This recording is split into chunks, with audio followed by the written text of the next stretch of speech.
Graças e paz, amada igreja. Vamos abrir as nossas Bíblias no Evangelho segundo Mateus, capítulo 5, versos 43 a 48. Mateus 5, 43 a 48.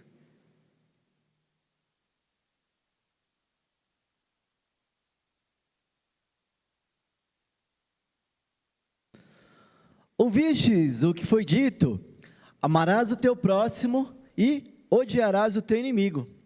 Eu, porém, vos digo: amai os vossos inimigos e orai pelos que vos perseguem, para que vos torneis filhos do vosso Pai Celeste, porque Ele faz nascer o seu sol sobre maus e bons, e vir chuvas sobre justos e injustos. Porque se amardes os que vos amam, que recompensa tendes? Não fazem os publicanos também o mesmo? E se saudardes somente os vossos irmãos, que fazeis demais? Não fazem os gentios também o mesmo? Portanto, sede vós perfeitos, como perfeito é o vosso Pai Celeste. Palavra do Senhor. Vamos orar mais uma vez? Senhor Deus, Pai querido, continuamos em Tua presença, Senhor, nesse momento, rogando as Suas bênçãos sobre nós, ó Pai, rogando, Senhor, que o Seu Espírito ilumine as nossas mentes e os nossos corações, para que nós possamos compreender aquilo que o Senhor tem para cada um de nós essa noite, ó Pai. Que não saia da minha boca palavras do meu coração, ó Pai, mas que eu seja um instrumento usado pelo Senhor para falar aquilo que o Senhor tem para nós. Que nós saiamos aqui nessa noite compreendendo essa palavra e cheios do seu Espírito para que possamos aplicar aquilo que o Senhor vem nos mostrar nessa noite em nossas vidas. E é em nome de Jesus que nós oramos. Amém. Amém.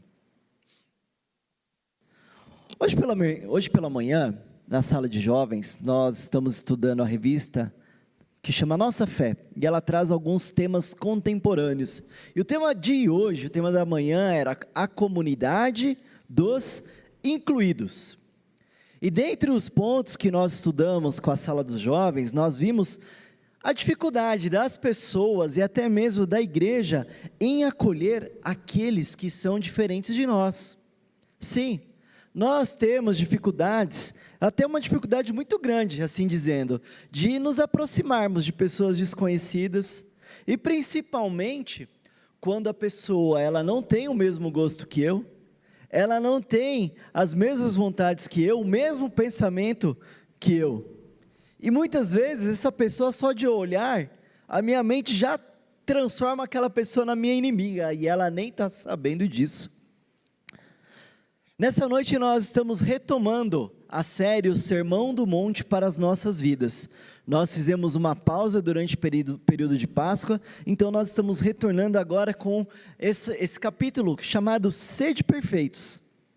Nos domingos anteriores, quando nós começamos a expor o Sermão do Monte, nós falamos em relação às bem-aventuranças, que são características que o cristão, ele tem, que ele carrega na sua vida. E aprendemos que algumas delas, o cristão ele deve ser humilde de espírito, ele deve ser manso, ele deve ser pacífico e também misericordioso. E hoje, essa noite, quando nós olhamos para o texto lido, nós observamos que essas características, elas devem ser colocadas em prática, através das nossas ações, através das nossas vidas, até mesmo em favor daquelas pessoas, daqueles que nós temos conflitos, daqueles que nós encaramos como os nossos inimigos. Como filhos de Deus, meus irmãos, nós temos o dever de expressar o amor dele através de nós. Nós já lemos textos dizendo que nós amamos porque o Senhor nos amou primeiro, e nós devemos expressar esse amor através das nossas vidas. E o Senhor tem dito para que nós sejamos perfeitos, porque Ele é o Deus perfeito. Nós somos filhos do Deus Altíssimo, e se Ele é perfeito, nós também deveremos ser. Portanto, o texto nessa noite, ele nos propõe, sejamos perfeitos, pois somos filhos do Deus perfeito. É engraçado que muitas vezes nós olhamos para as nossas situações e quando olhamos para alguém que nós não gostamos, muitas vezes a gente chega a odiar essa pessoa. Nós odiamos os nossos inimigos. Mas o interessante disso tudo é que nós esquecemos de um detalhe, que um dia nós também fomos inimigos de Deus. Um dia nós estivemos afastados do Senhor. Quando Jesus inicia esse ponto do sermão, ele está fazendo referência a um texto lá do Antigo Testamento, relacionado à lei de Deus. Esse texto nós encontramos em Levítico, capítulo 19, verso 18, que diz: não te vingarás, nem guardarás ira contra os filhos do teu povo, mas amará o teu próximo como a ti mesmo. Eu sou o Senhor. Esse texto de Levítico é uma recordação das leis de Deus.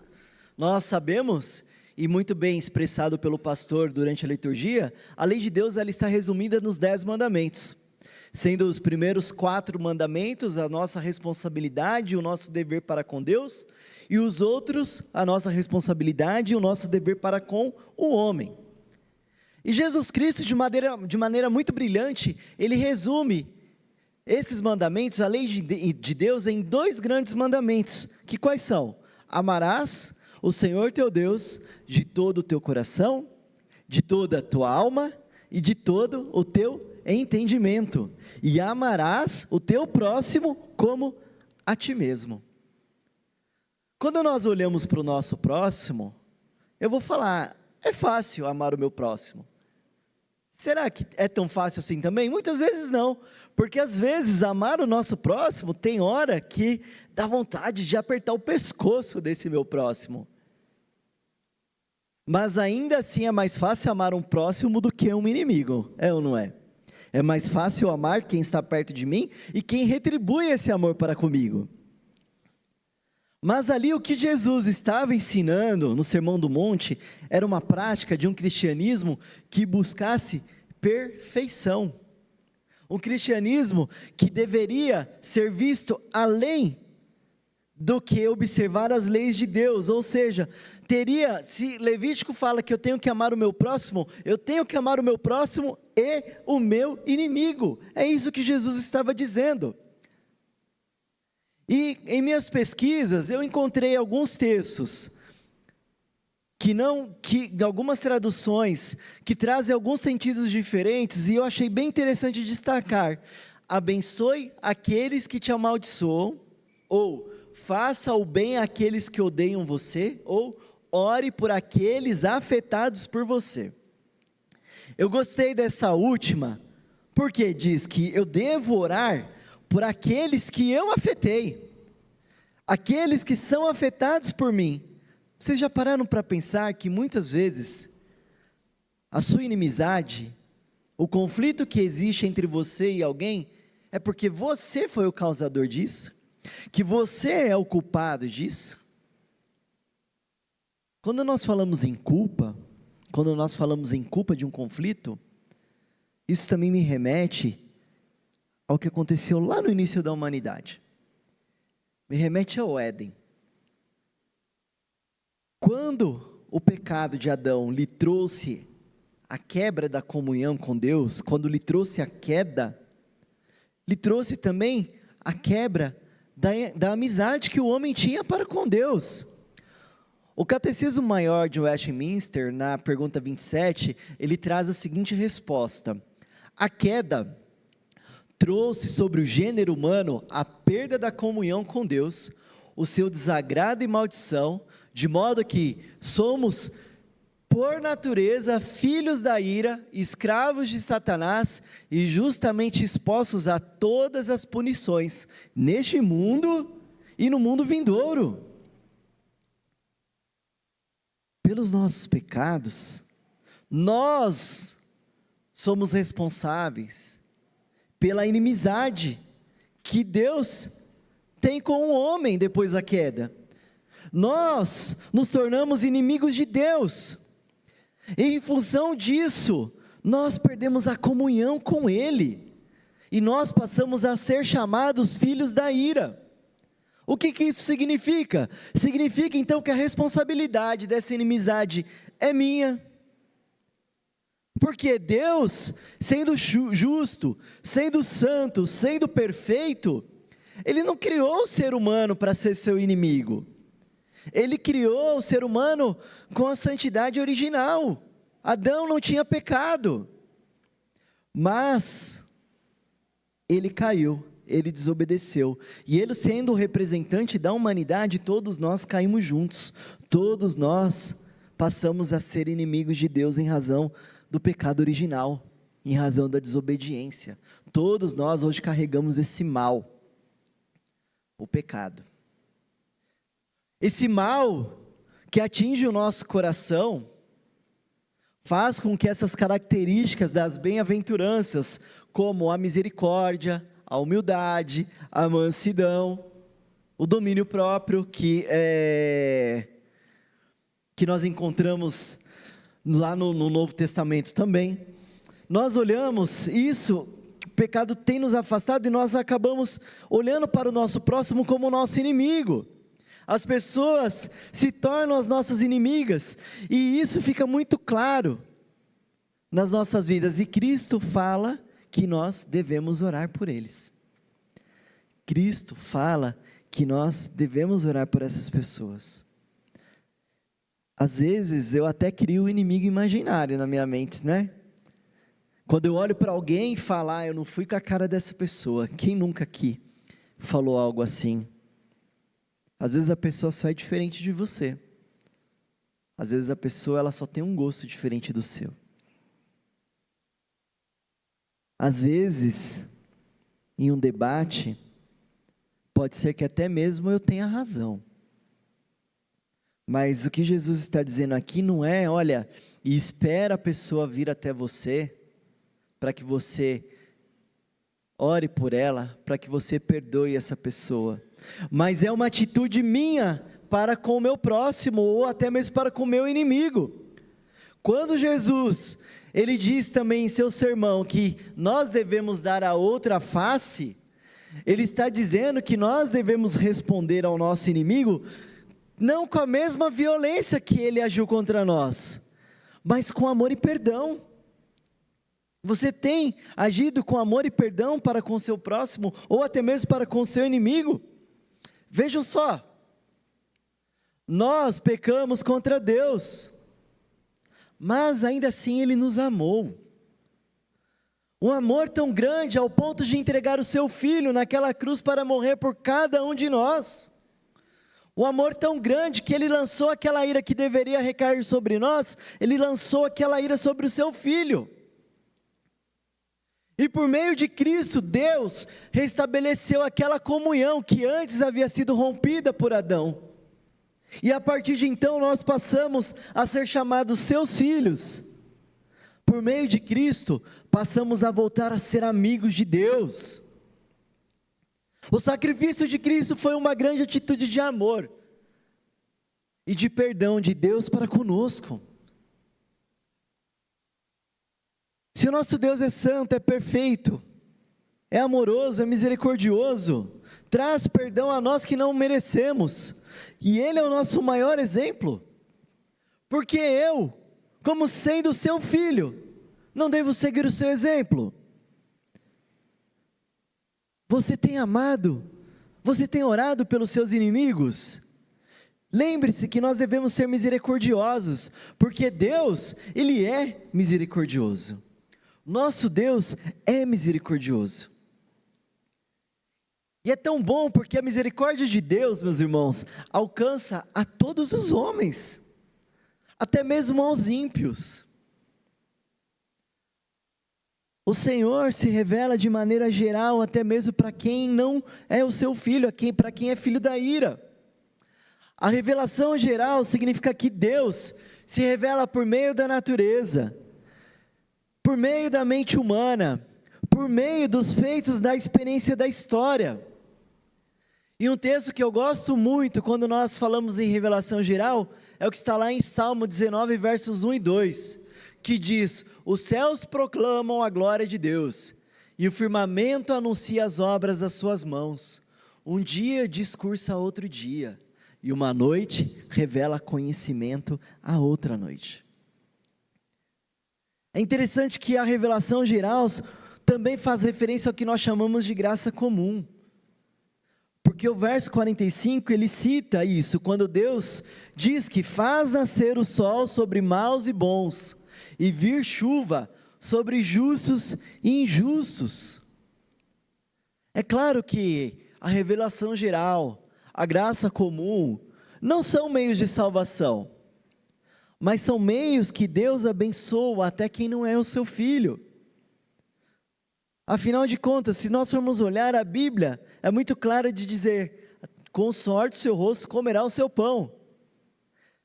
A Bíblia adverte o preguiçoso, fala, vai ter com a formiga o preguiçoso. Se você quer comer, se você quer se vestir, vai trabalhar.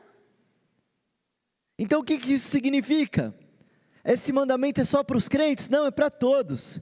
Então, se a pessoa não é crente, mas ela acorda todo dia cedo, se ela é um empregado honesto, o Senhor vai abençoar o salário dela. Se o lavrador acorda de manhã, ele vai, prepara a terra, aplica o adubo, lança as sementes, o Senhor vem e manda a chuva e o sol na quantidade necessária para que aquilo ali floresça, para que aquilo ali germine, para que aquilo ali produza os seus frutos. E de uma maneira geral, aquilo ali vai abençoar o lavrador, que ele vai ter o sustento para a casa dele, vai abençoar aqueles que necessitam do alimento, e vai abençoar até os filhos de Deus, que também necessitam do trabalho daquele homem. A graça comum alcança os nossos inimigos e os piores da sociedade, alcança até o bandido, alcança até o assassino. Sabe como? O Senhor refreia a maldade daquele homem, quando ele entra na casa dele, e ele ama o filho, quando ele respeita a mãe dele, e o Senhor abençoa,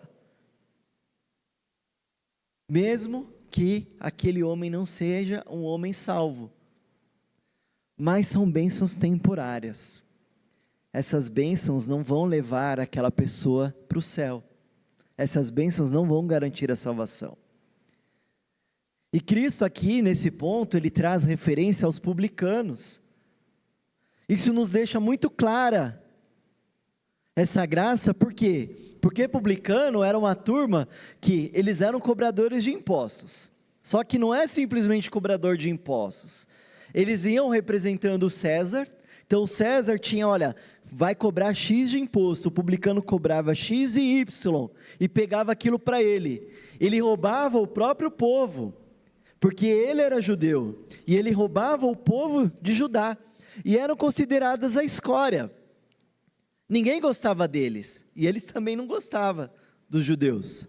Mas entre os seus, dentro da sua casa, entre a sua família, eles eram pessoas relacionáveis, eles eram pessoas amadas e amavam.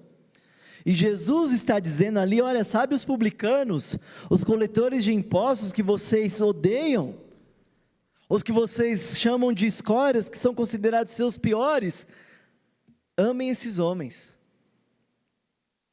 Cristo é um grande exemplo de misericórdia para o publicano. Por exemplo, Mateus, o evangelista Mateus era um cobrador de impostos, Zaqueu, e o Senhor amou esses homens, evangelizou esses homens, foram convertidos, se arrependeram, e os seus pecados foram perdoados. Jesus está dizendo que nós devemos buscar, não aqueles que estão perto de mim somente, mas que eu tenho que ser misericordioso e bondoso com todos, independentemente de quem seja.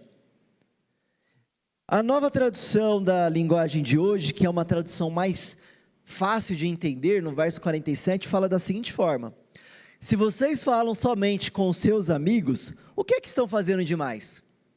Até os pagãos fazem isso. Cristo estava ensinando seus discípulos a serem diferentes dos pagãos, ou seja, pessoas que nem criam em Deus, pessoas que tinham seus deuses falsos, que até os pagãos cuidavam dos seus. Então Cristo está falando, olha, eles fazem isso, o que você está fazendo de diferente? Jesus está nos ensinando a sermos diferentes do mundo. Jesus está nos ensinando a ser diferentes daqueles que são filhos da ira, que não são filhos de Deus, daqueles que não se converteram ao Evangelho. Nos últimos dias, meus irmãos, nós temos visto que as igrejas, elas estão se dividindo por questões políticas. Eu não estou nem dizendo aqui levantando bandeira partidária, mas eu vi que na última eleição a presidente teve relatos de igrejas que assim que acabou a eleição, e eu lembro que o resultado da votação era no horário de culto, porque teve fogos e tudo mais, a gente teve relato de irmãos que saíram nos tapas na rua, não aqui, mas em algum lugar por aí, porque o fulano votou no A e não votou no B. Antes o problema do povo era Palmeiras e Corinthians, é justificável, né? Mas agora o problema do povo, até dentro das igrejas, é Lula e Bolsonaro. Enquanto os dois, assim como os jogadores de futebol estão lá desfrutando dos benefícios que a função traz para eles, afinal de contas um presidente, uma vez é presidente até morrer e recebe um monte de benefício, pessoas que se dizem cristãs estão se batendo, estão virando a cara um para o outro. E aí aqueles que se dizem cristãos, entre aspas, a gente vê comemorando que o Bolsonaro está lá internado, correndo o risco de morrer, está torcendo para ele morrer. Da mesma maneira, do outro lado, cristãos que também se dizem cristãos, comemorando, torcendo para que o Lula morra quando ele bateu a cabeça. Essa semana eu estou vendo, agora a discussão é o Papa, né? Essa semana eu estou vendo o seguinte, uma enxurrada de discussões e de evangélicos comemorando a morte dele.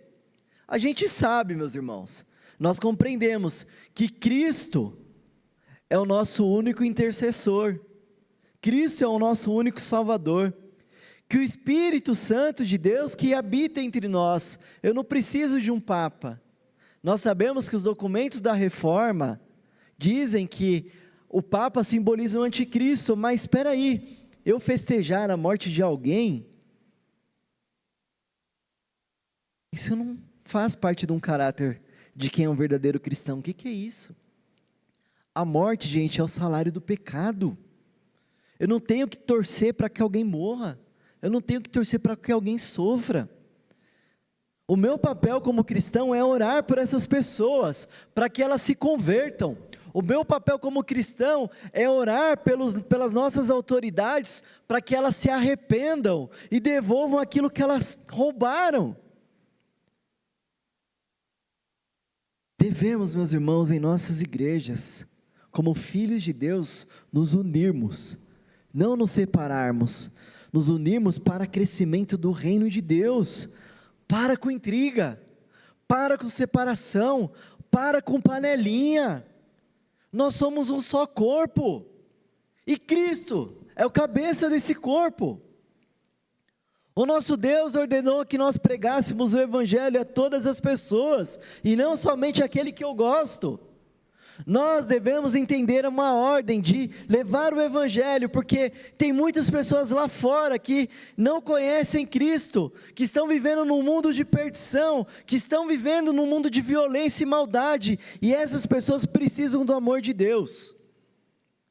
O Senhor Deus exige de nós perfeição, porque nós fomos criados à sua imagem e à sua semelhança, e o nosso Deus é um Deus perfeito. Tudo isso que eu estou falando aqui nessa noite, eu sei que é difícil. É difícil eu amar quem não me quer bem.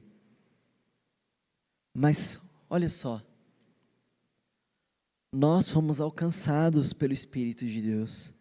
O Espírito Santo habita em nós, e por meio dele nós somos aperfeiçoados. Deus exige perfeição de nós, porque Ele é um Deus perfeito. O verso 48 diz isso: portanto, sede vós perfeitos, como perfeito é o vosso Pai Celeste. Ame o seu inimigo, vire o seu rosto, para ele acertar o outro lado. Quando nós olhamos para o Novo Testamento e para o Antigo Testamento, às vezes dá a impressão que Deus mudou. A maneira que ele agia lá no Antigo Testamento, ele destruía povos, ele mandava matar, ele mandava castigar, e agora ele manda amar e dar o rosto para bater. O que mudou? O que mudou de lá para cá? Nada. Deus é imutável, Deus nunca mudou. O que aconteceu foi que ele veio se revelando de maneira progressiva ao longo da história. No Antigo Testamento, Deus tinha uma relação pactual com um homem, e esse homem deveria obedecer às suas leis sob pena de maldição da lei. Deus punia o pecado e muitas vezes com a morte. No Novo Testamento, Deus se revela integralmente em Jesus. O ápice da revelação é Cristo, o qual vem e cumpre a lei de Deus. Cristo recebe sobre si a maldição da lei, a punição pela obediência. Deus continua punindo o pecado com maldição e morte, mas agora através da cruz de Cristo. Deus pune os nossos pecados através de Cristo. Ele foi punido por nós. Lembra que eu falei da revelação geral? Onde Deus se revela na natureza, na operação da mente humana, na experiência e nos feitos da história? Para os seus filhos, Deus tem algo muito melhor do que a revelação geral. Ele se revela para os seus filhos, para nós, alcançados por Ele, de maneira especial. Ele se revela para nós através da sua palavra. Essa revelação especial, gente, a maneira que Ele tem iluminado a sua palavra não é para todos, é um privilégio de poucos, é um privilégio daqueles que Ele escolheu. Somente seus filhos podem compreender aquilo que Ele revela através da palavra. E como que isso funciona? O Espírito Santo abre as nossas mentes e os nossos corações, Ele ilumina a palavra de Deus, para que nós entendamos aquilo que Ele tem para cada um de nós, tudo aquilo que nós necessitamos, a maneira de viver, a maneira de ser, a maneira de glorificá-lo, a maneira de cultuá-lo, já está revelado na palavra. Porque 2 Timóteo 3,16 diz que toda a escritura é inspirada por Deus, é útil para o ensino, para a repreensão, para a correção e para a educação na justiça. Na Bíblia, Deus ensina a não só amar os nossos próximos, os nossos amigos, mas aos nossos inimigos. Na Bíblia, o Senhor nos ensina a sermos perfeitos. Ser perfeito é o nível que Deus exige de nós para a nossa salvação. Mas nós sabemos que nós não seremos perfeitos. Por nós mesmos, nós não vamos alcançar a salvação. Por isso que Cristo, Jesus Cristo, o homem perfeito, Ele veio para ser o nosso representante.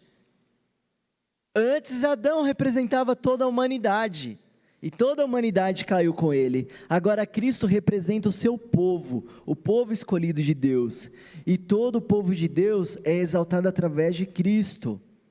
Cristo tomou a nossa culpa, Cristo derramou o seu sangue naquela cruz, para perdoar os nossos pecados, Cristo restabeleceu a nossa comunhão com Deus. Mas isso, meus irmãos, não quer dizer que eu tenho que ficar parado, já que Cristo fez tudo, não. Existe a santificação, ou seja, é um processo que eu passo a me tornar cada vez mais e mais semelhante com Cristo, abandonando o meu pecado, e esse é um processo que eu atuo em cooperação com o Espírito Santo, há um sinergismo. Ser perfeito, meus irmãos, não significa que a partir de agora eu não peco mais, mas é ter uma maturidade espiritual, que eu compreenda que eu tenho uma meta a ser buscada, e qual que é essa meta? É ser semelhante a Jesus, é buscar a minha perfeição baseada no amor de Deus para comigo, e que agora eu devo transmitir esse amor para todos os homens. A primeira carta de João, capítulo 4, agora os versos 13 a 7, diz o seguinte: nisto conhecemos que permanecemos nele, e ele em nós, em que nos deu do seu Espírito. E nós temos visto e testemunhamos que o Pai enviou o seu Filho como Salvador do mundo. Aquele que confessar que Jesus é o Filho de Deus, Deus permanece nele e ele em Deus. E nós conhecemos e cremos no amor que Deus tem por nós. Deus é amor, e aquele que permanece no amor, permanece em Deus, e Deus nele. Nisto é, em nós aperfeiçoado o amor, para que, no dia do juízo, mantenhamos confiança, pois segundo ele é, também nós somos nesse mundo. Uma vez que nós recebemos o Espírito Santo, ele tem aperfeiçoado o seu amor em nós. E se ele tem aperfeiçoado o seu amor em nós, as nossas atitudes devem refletir o mesmo. Nós devemos ser diferentes da sociedade, devemos ser diferentes daqueles que se dizem cristãos, mas estão dando mau testemunho, atacando as pessoas nas redes sociais, arrumando briga em qualquer lugar, briga no trânsito, briga no mercado, briga na rua, briga lá em casa, chuta o cachorro, briga com a mulher. Nós temos que ser diferentes do mundo, olhar para aqueles que têm atacado o cristianismo e pedir para que Deus tenha misericórdia daquelas pessoas, que Deus mude o coração daquelas pessoas, e não revidemos o ataque com a mesma raiva. Essas atitudes, meus irmãos, começam na infância. Nós temos que educar e ensinar o nosso filho a maneira que ele espelhe e reflita o amor de Deus.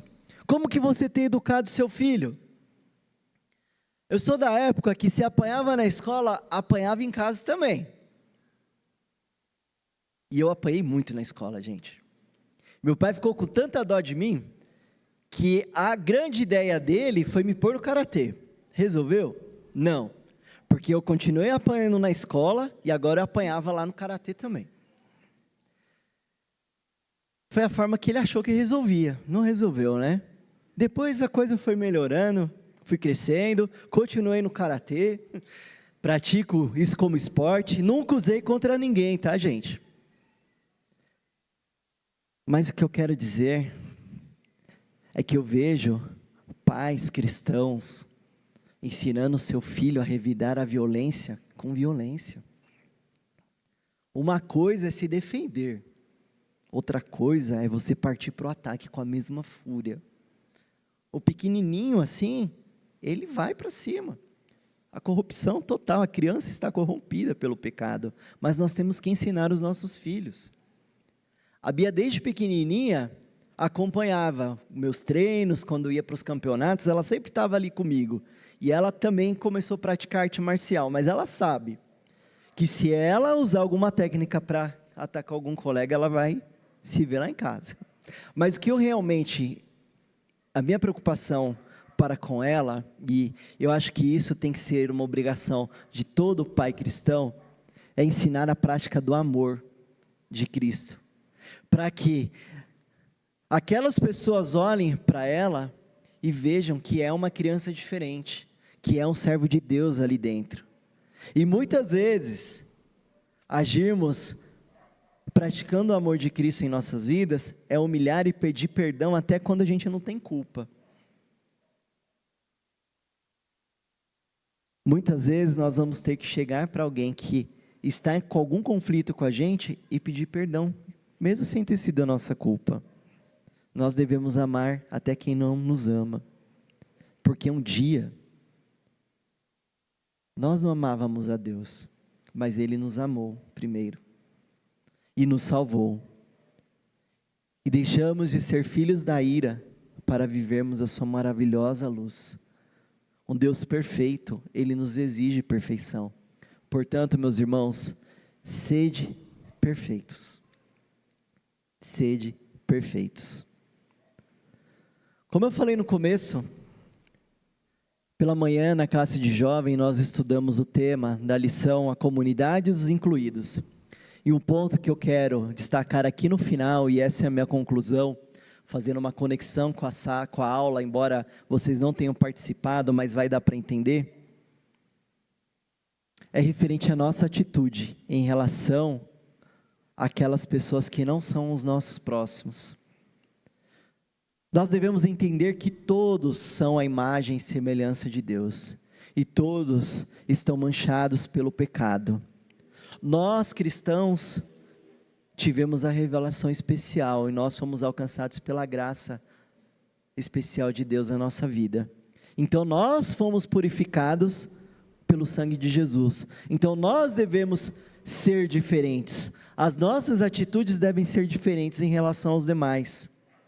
Se Deus nos exige perfeição, então nós devemos agir de maneira que glorifique ao nosso Deus. E aí, mas quem não são os nossos próximos? O rol é bem extenso, mas eu trago aqui 3 exemplos. As pessoas que nós não conhecemos e que nos visitam. As pessoas que estão com alguma desavença conosco. As pessoas que estão perdidas no mundo, que não conhecem Jesus, que estão vivendo em seus pecados, são pessoas que não são os nossos próximos. E qual que é a nossa atitude para com elas? Aos visitantes, devemos ser receptivos, gente, não só cumprimentar os nossos visitantes aqui no templo, aqui em cima. Eu sei que tem muito visitante que fica envergonhado quando o pastor pede para levantar, mas tem muito visitante que espera uma recepção, e muitos ficam lá fora, ali no saguão, esperando alguém recepcioná-los, e eu percebo que muitas vezes são sempre as mesmas pessoas que vão. Tem que ser uma obrigação de todos, receber os nossos visitantes. Pode ser que tem visitante aqui que já é convertido, já é cristão, está visitando de outra igreja, mas tem muito visitante que é o primeiro contato que ele tem com uma igreja bíblica, é o primeiro contato que ele tem com o evangelho verdadeiro. E o que ele espera receber depois desse primeiro contato? A segunda pessoa, o segundo grupo, aqueles que têm conflitos conosco, que aí a gente fala, são os meus inimigos. Nós aprendemos essa noite, eu quero reforçar, devemos orar por eles. Devemos amá-los, até mesmo pedir perdão, muitas vezes pelo fato da gente nem ser culpado, mas devemos pedir perdão. Vá até essa pessoa e se reconcilie. E o último grupo, aqueles que não conhecem Jesus, que estão vivendo no mundo, não impede da igreja ser hospitaleira com essas pessoas, não impede, mesmo que seja a pior pessoa que está entrando aqui, sejam hospitaleiros com eles, aproveite a oportunidade para exortar os seus pecados, para chamá-los ao arrependimento, anuncie o evangelho que transforma as vidas, porque uma vez nós estivemos perdidos no mundo do pecado, e nós fomos alcançados, e nós fomos perdoados, e nós fomos lavados pelas nossas transgressões através do sangue de Jesus. Meus amados, sejam diferentes desse mundo, nós somos filhos do Deus perfeito, e Ele nos fez para sermos o sal da terra e a luz do mundo. Feche seus olhos, vamos orar.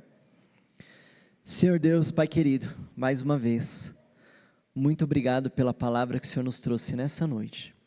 Obrigado, ó Pai amado, pelo Senhor nos perdoar, pelo Senhor ter nos transformado de seus inimigos para os seus amigos, ó Pai. Que nós possamos seguir o seu exemplo, ó Deus, para com aqueles que são os nossos inimigos também, perdoando essas pessoas, pedindo perdão, ó Pai, amando essas pessoas, levando o evangelho de Cristo para a salvação deles, ó Deus, e que possamos fazer parte de um só corpo. Senhor, derrube qualquer intriga, qualquer conflito entre os irmãos, ó Pai. Sabemos que estamos num grupo de pecadores, sabemos que conflitos acontecem, mas que isso não abale a sua missão aqui na igreja de Salto, que isso não abale o crescimento do seu reino, ó Pai, que haja restauração, que haja amor entre nós, ó Deus, e tudo isso para a sua honra e para a sua glória. E é em nome de Jesus Cristo que nós oramos. Amém.